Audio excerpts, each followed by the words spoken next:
Here is a number that should unsettle anyone who thinks wealth is a math problem.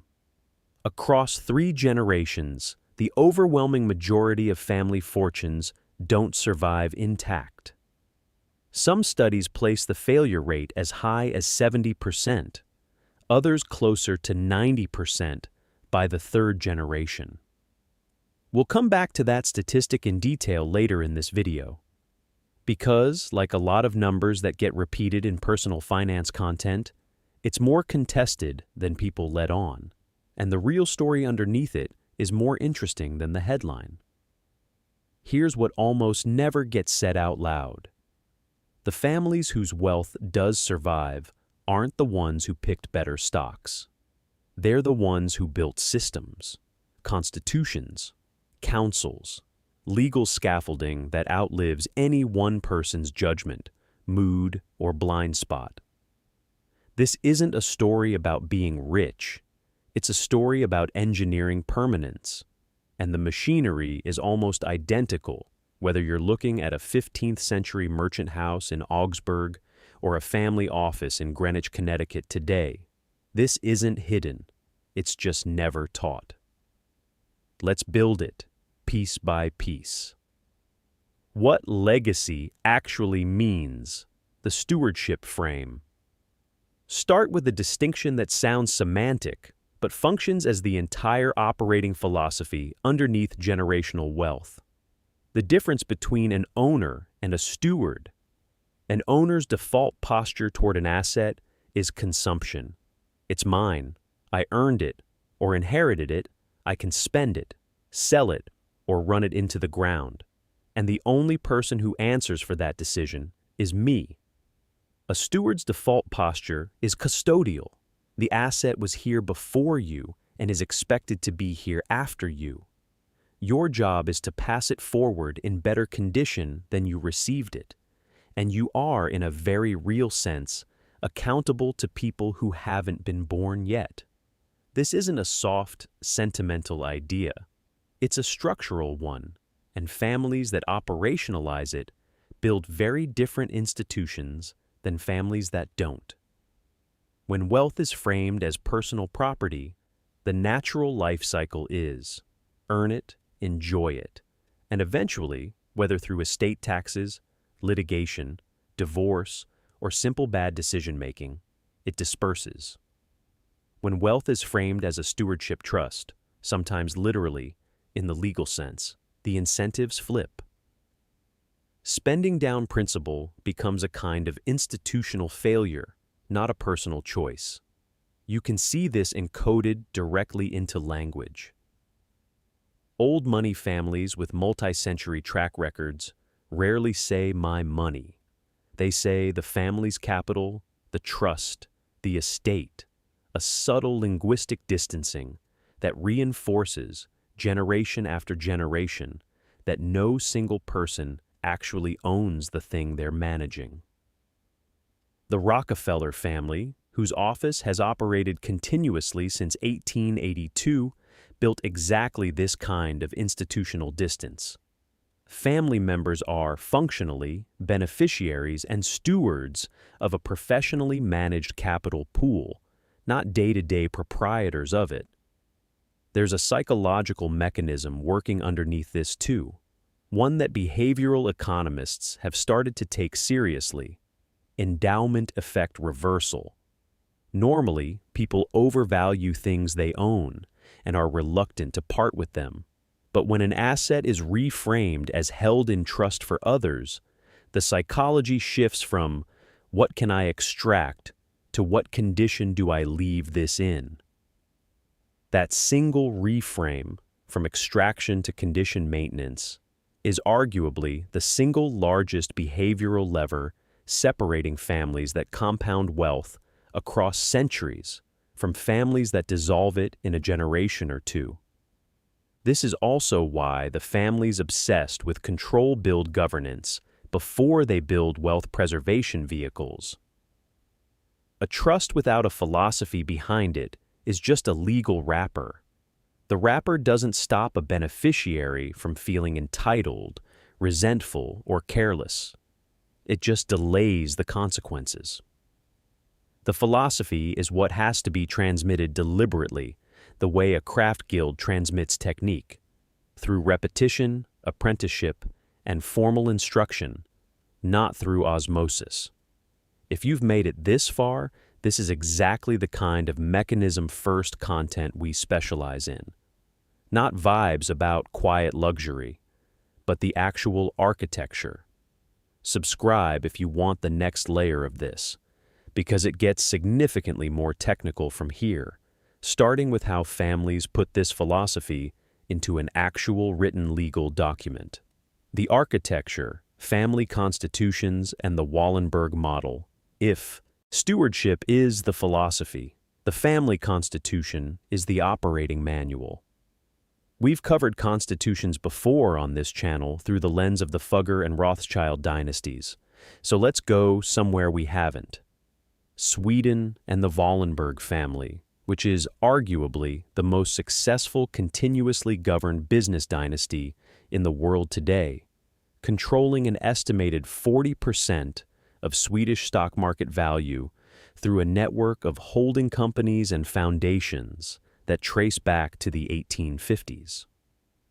The Wallenberg system is built on a rule so simple it sounds almost too basic to matter, and yet it is the entire mechanism. Only one family member per generation is permitted to enter the top leadership tier at a time, and that person is chosen not primarily by birth order, but by demonstrated competence, usually after building an independent career outside the family enterprise first.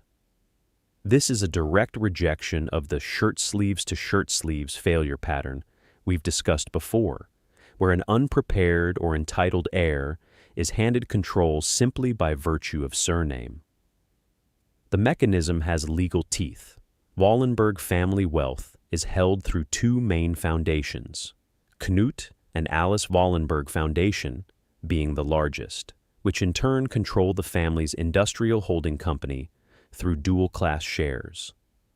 The family holds a minority of the economic value of the businesses, but a controlling majority of the voting power, because their share class carries outsized votes relative to ordinary shares held by public investors. The foundations then direct a significant share of dividend income back into Swedish scientific research and public institutions, rather than into personal family accounts. Notice what this structure achieves simultaneously. It prevents any single heir from selling control, because the controlling shares are foundation-owned, not personally owned. It prevents wealth concentration from becoming a private extraction machine, because profits are redirected into public-facing philanthropy, which also functions as long-term reputational insurance for the family name. And it forces a leadership selection process based on merit and external validation rather than automatic inheritance, because the family constitution, an actual written governing document, revised across generations, specifies the criteria. This is a materially different design philosophy from the Rothschild model, which relied heavily on tightly controlled intermarriage and partnership agreements to keep capital inside the family across 5 branches in 5 countries. The Wallenberg model instead separates capital control from capital ownership almost entirely, using foundations as a firewall. Both are family constitutions in the broad sense. They solve for the same failure modes: dilution, incompetent heirs, external buyout pressure, but through architecturally different tools: partnership law and marriage alliances in one case, foundation and dual-class share law in the other. There's a cautionary counterexample worth naming here too, because governance frameworks only prove their worth in the failure cases. Multiple prominent luxury and fashion house dynasties in the 20th century built enormous personal fortunes without ever formalizing a constitution, a succession criteria, or a foundation firewall. And when founders died or lost capacity, control fights among heirs and in-laws became public, litigious, and in some documented cases led to outright loss of the family's stake in the business they built. The lesson isn't subtle. The wealth existed. The governance didn't. That gap is where fortunes actually die, not in a bad market, but in a boardroom with no rule book. A written family constitution, in the modern advisory sense used by family offices today, typically covers a specific, repeatable set of provisions. A statement of family values and mission, criteria for family employment in the business, a dividend or distribution policy, a conflict resolution mechanism, rules for marriage and prenuptial agreements, protecting family capital, education requirements for beneficiaries before they can access principal, and a defined family council structure with actual voting procedures. It is reviewed, not written once and forgotten, typically every 1 to 2 generations, because a document rigid enough to survive 50 years without amendment usually isn't flexible enough to survive 50 years at all. We go deeper into governance documents specifically, including what a real family constitution's table of contents looks like, in a dedicated video linked in the description and in the card above.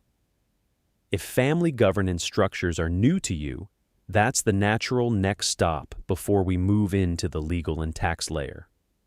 The legal scaffolding, trusts, family offices, and holding structures. Philosophy and governance documents describe intent.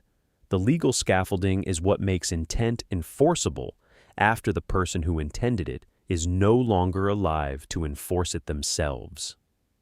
The core building block is the trust, a legal arrangement where a grantor transfers assets to a trustee, who manages them according to written instructions for the benefit of named beneficiaries.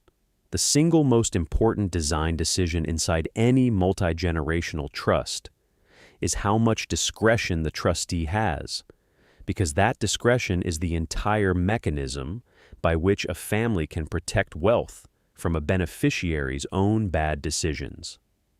A spendthrift trust restricts a beneficiary's ability to pledge, sell, or assign their future trust interest to creditors, meaning if a beneficiary runs up gambling debts or gets sued, creditors generally cannot reach the trust principal itself, only distributions actually paid out. This single legal feature is why you'll sometimes hear of wealthy family members who are, on paper, nearly asset-poor as individuals, while the family trust that supports their lifestyle remains fully insulated from their personal liabilities. An incentive trust goes further, tying distributions to specific behaviors or milestones, a college degree, sustained employment, sobriety benchmarks, matching a beneficiary's own earned income dollar for dollar up to a cap. These structures are explicitly designed to counteract what family wealth advisors sometimes call affluenza, the erosion of work ethic and purpose that can occur when unearned capital is available on demand with no attached condition. We've discussed managing so-called black sheep family members through exactly these mechanisms in a prior video. The short version is that the trust document does the difficult parenting the family itself might not be equipped or willing to do consistently across decades. Sitting above individual trusts, wealthy families increasingly consolidate management through a family office, a private organization, sometimes employing dozens of staff, that handles investment management, tax planning, philanthropy administration, bill pay, and even household staffing and security across an entire extended family. The Rockefeller family office is the most commonly cited origin point in the American context, founded in 1882 to manage John D. Rockefeller's fortune, and it still operates today, now serving multiple unrelated ultra-wealthy families in addition to Rockefeller descendants, a template so effective it eventually became a service exported to others. Family offices come in two structural flavors. A single family office serves one family exclusively and is usually only economically justified above roughly $100 to $250 million in investable assets, given the fixed costs of investment staff, legal counsel, and administrative overhead. A multifamily office pools several unrelated families together to share those fixed costs, making professional-grade family office services accessible at a lower asset threshold, though with somewhat less bespoke attention than a dedicated single-family setup. Layered on top of trusts and family offices is the holding company structure, a separate legal entity, often itself owned by trusts, that holds operating businesses, real estate, and investment portfolios underneath a single corporate umbrella. This achieves several things simultaneously. It consolidates decision-making authority in one board rather than scattering it across dozens of individually owned assets. It allows for centralized professional management of otherwise disparate holdings, and, critically for tax purposes, it can allow appreciated assets to be transferred between generations at a discounted valuation, since minority, non-controlling interests in a private holding company are typically valued lower by tax authorities than the pro rata value of the underlying assets would suggest. None of this is exotic or illegal. It is standard estate planning practice used by attorneys specializing in trusts and estates, and much of it is available at smaller scale to households well below the ultra-wealthy threshold.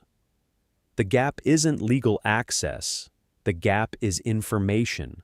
Most people simply never encounter this vocabulary, this sequencing, or this set of professional relationships, because there is no mainstream cultural institution that teaches it.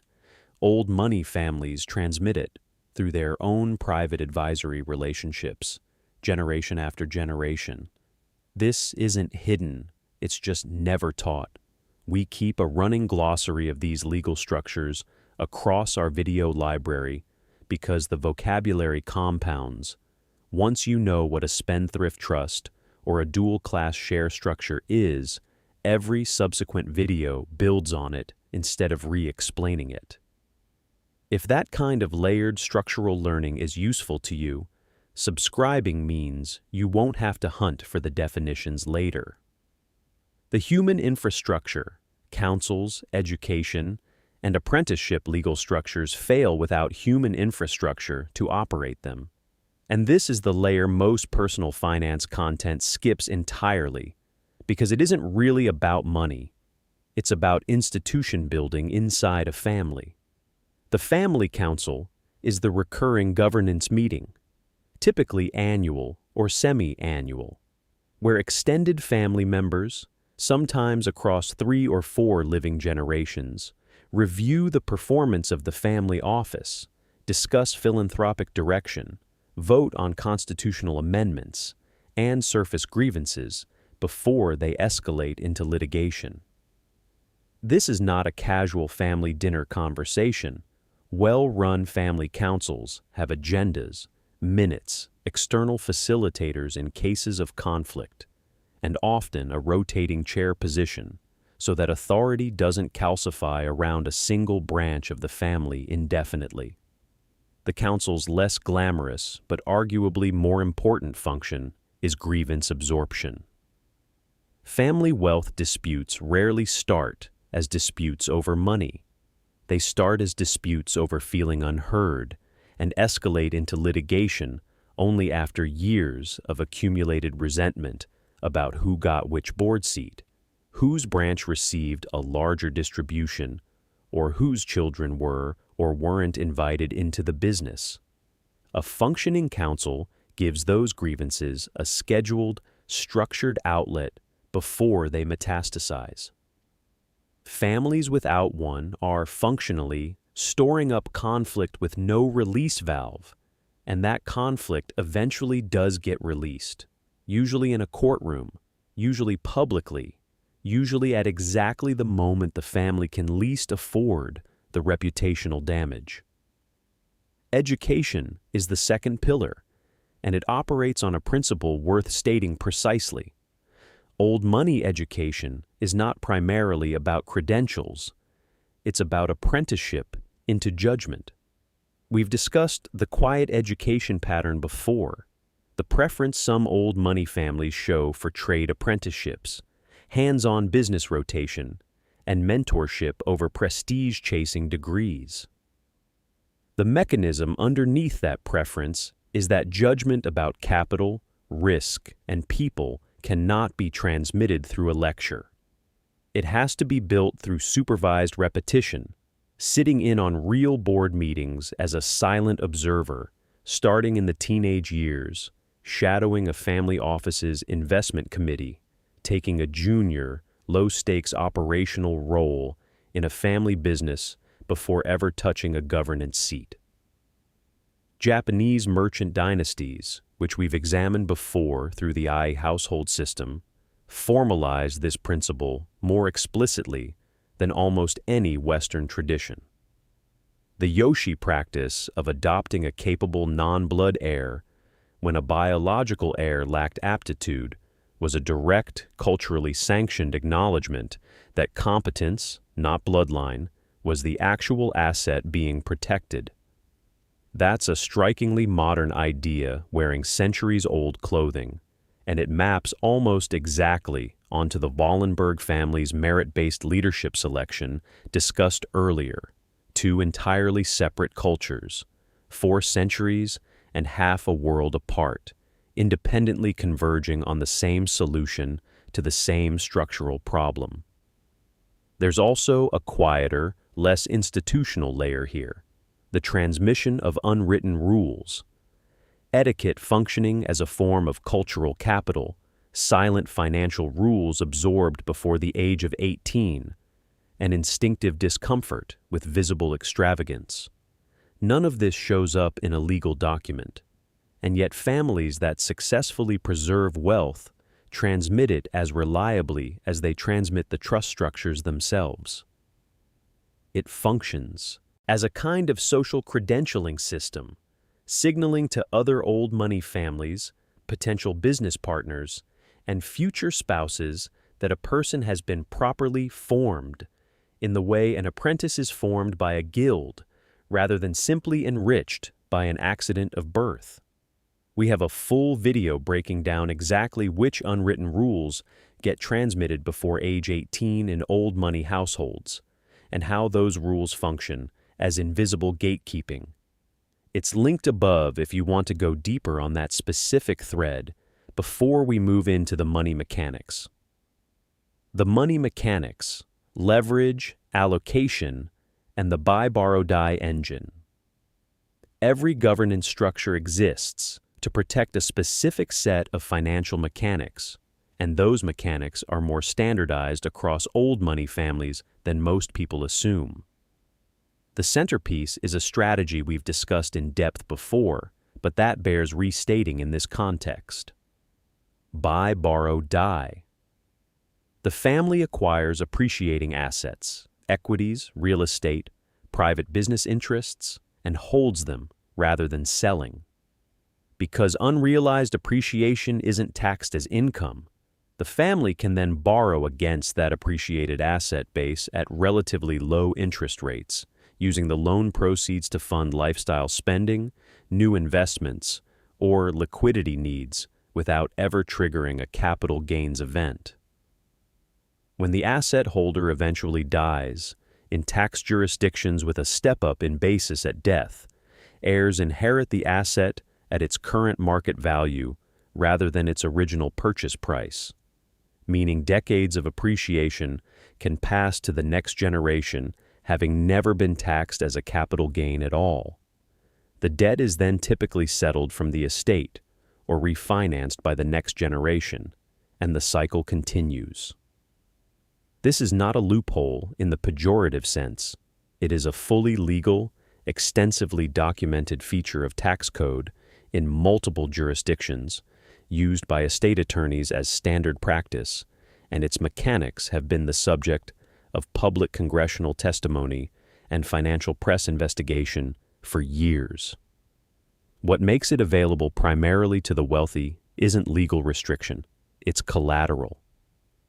Banks extend this kind of low-interest, asset-backed lending at scale specifically to clients with large, diversified, appreciating asset bases because the risk profile of lending against a diversified $50 million portfolio is structurally different from lending against a single asset.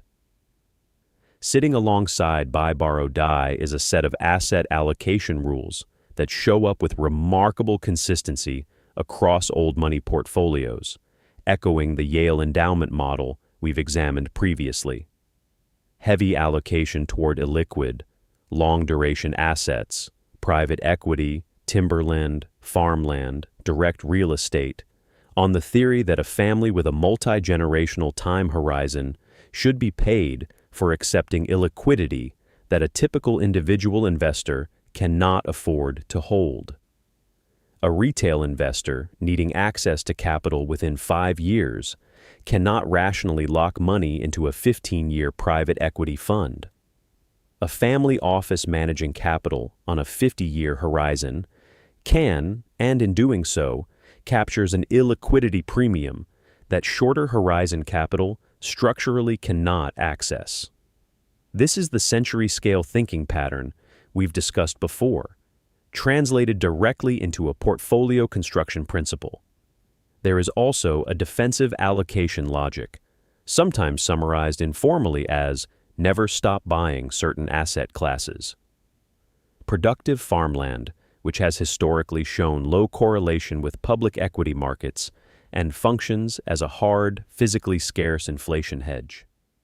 Fine art and other collectibles held for multi-generational appreciation, and, not incidentally, for their utility as portable, discretely transferable stores of value, and direct minority stakes in operating businesses outside the family's core industry, providing diversification away from concentration risk in the family's primary enterprise. None of these are exotic recommendations reserved for the ultra-wealthy in principle. They're accessible in smaller scale through public REITs, farmland funds, and diversified equity vehicles. But the scale and patience with which old money families apply them is the differentiator, not the underlying asset selection logic itself. This channel exists specifically to map out mechanisms like buy, borrow, die, the illiquidity premium, and the trust structures we covered earlier, not to sell you a lifestyle aesthetic. If that's the kind of content you want more of, subscribing and turning on notifications means you catch the next mechanism breakdown as soon as it's published. The attrition question: why most legacies fail anyway? Now let's return to that opening statistic, because intellectual honesty requires it. The claim that 70%, or in some versions 90%, of family fortunes are dissipated by the third generation.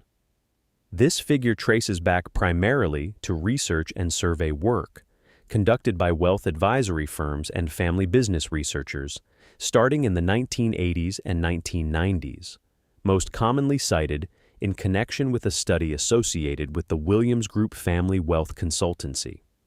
It is worth flagging clearly, the underlying methodology has been criticized by some researchers as based on limited sample sizes, informal surveys of advisors' impressions, rather than rigorous longitudinal tracking of actual family balance sheets, and inconsistent definitions of what counts as wealth dissipation. A family that no longer owns the original operating business but retains substantial diversified capital is counted very differently depending on which study you're citing.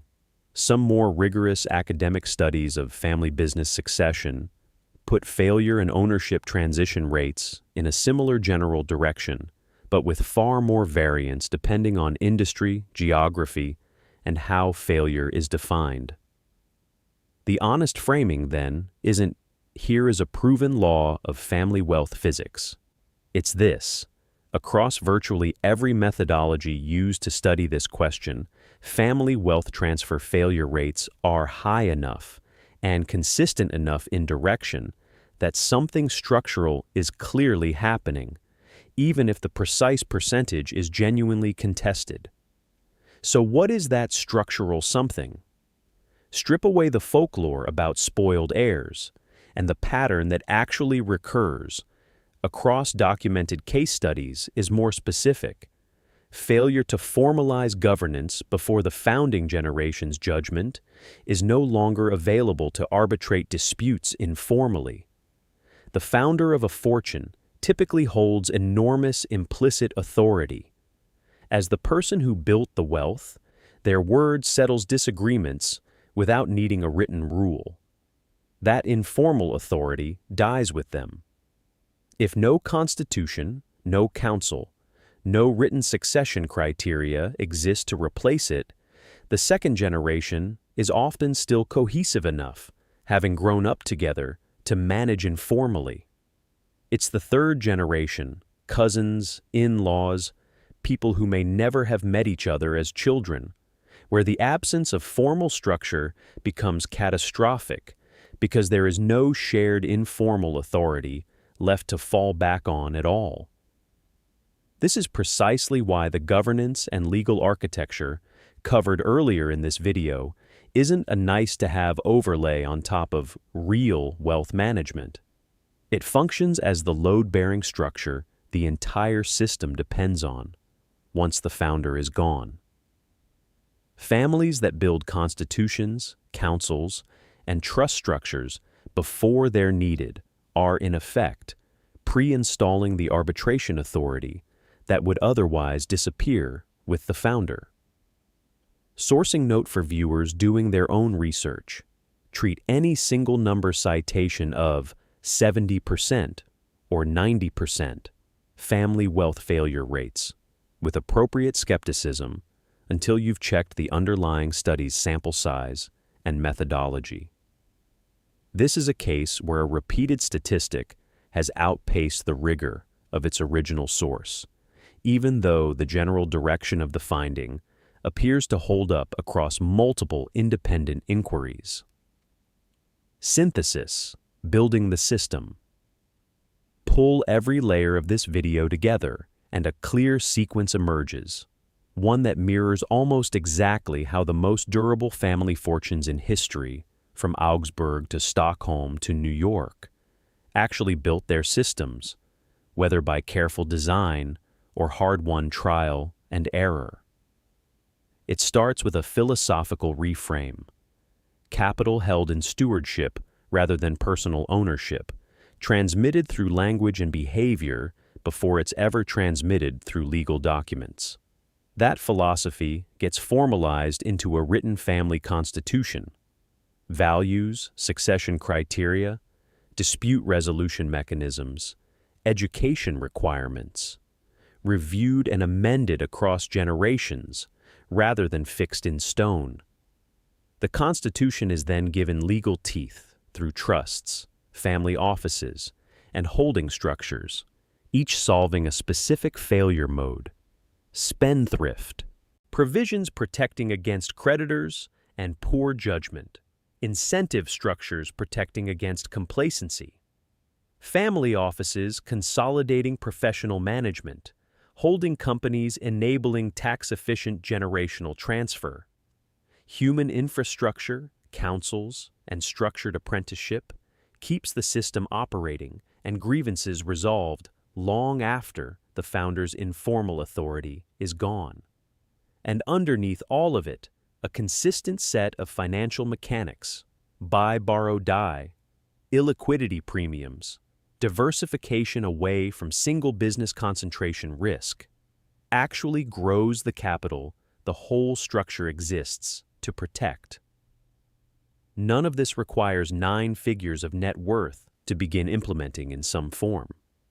A basic revocable trust, a single family meeting with a written agenda, an explicit conversation about what values the family wants money to serve. These are available at any wealth level, and the earlier they're built, the more generations they have to compound.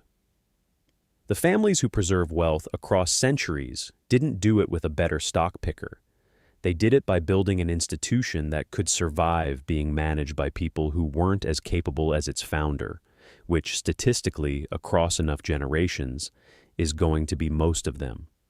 That's the actual secret. It was never about the money. It's about the architecture around the money. And that architecture is something any family at any scale can start building today. If this breakdown of family governance architecture was useful, the 2 companion videos on family constitution documents in detail and on the unwritten rules transmitted before age 18 are linked on screen now. Subscribe for the next mechanism breakdown, and I'll see you in the next one.